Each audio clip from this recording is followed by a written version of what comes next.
Inky Johnson is better known to everybody by his nickname Inky. He's a natural-born athlete who's excelled in sports his entire life. I could shoot basketball with the best of them. I could play baseball with the best of them. I could get out on the track, outrun the best of them. Since Inky was just a little boy, all things sports have come naturally to him.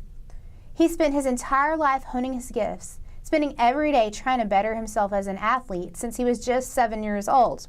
I remember getting up at 4:30 on Saturday mornings with my father running miles and miles to a fire station. For Inky, it wasn't just about sports though. It was about making a better life for himself and his family. Inky was from inner city Atlanta and grew up poor. He shared a 2-bedroom home with 13 members of his family, and many of them had to sleep on the floor.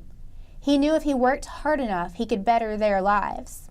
I remember I called my mother, I called my grandmother, and I said after this season our lives are about to change. Because after that season I planned on going to the NFL. Inky was in his junior year at the University of Tennessee, and everything was going great for him. He was performing the most solidly he ever had as an athlete. I got as strong as I'd ever been in my life. I was bench pressing 325 pounds. I was about 163 pounds at the time. I was running a 4.38. Inky proved himself time and time again on the football field, and NFL scouts took notice. Stovall, who was running downfield, and Inky Johnson, all 5'9", 167, leveled it. But things would not go as planned. Flash bulbs popping all over Neyland Stadium as Tennessee gets set for this Saturday night encounter with the Air Force. Get ready for the kickoff. It was one of the scariest moments of my life.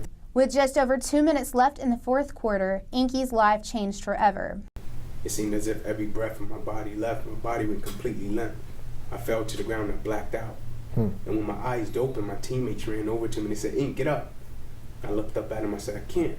In that moment, Inky's dreams of the NFL died. And I saw them bringing the spine board out. Inky was rushed to the hospital and the doctor's prognosis was scary. He had a busted subclavian artery and was bleeding internally. And I heard him screaming and yelling. He said, "Hey, get in here. We got to rush this guy back to emergency surgery. He's about to die." The doctors were able to save Inky's life, but it would forever be changed. And so as soon as I opened my eyes from recovery, that same doctor was standing over me and he said, "Son, I have some good news and some bad news for you." He said, "The good news is we saved your life." He said, "The bad news is you have nerve damage in your right shoulder. We don't know how much."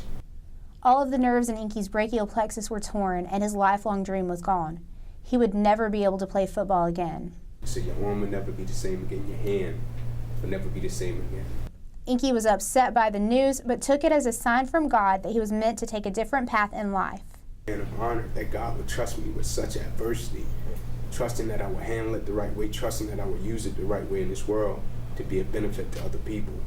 Inky has learned to adapt from his injury and now uses it as a way to help others. I get up and I try to be a blessing to somebody in some capacity. Every day I try to enrich, I try to empower, I try to inspire, I try to motivate someone along the way, whether it's a pat on the back, whether it's a conversation, whether it's a, "Hey man, you can do it," "Hey man, never give up."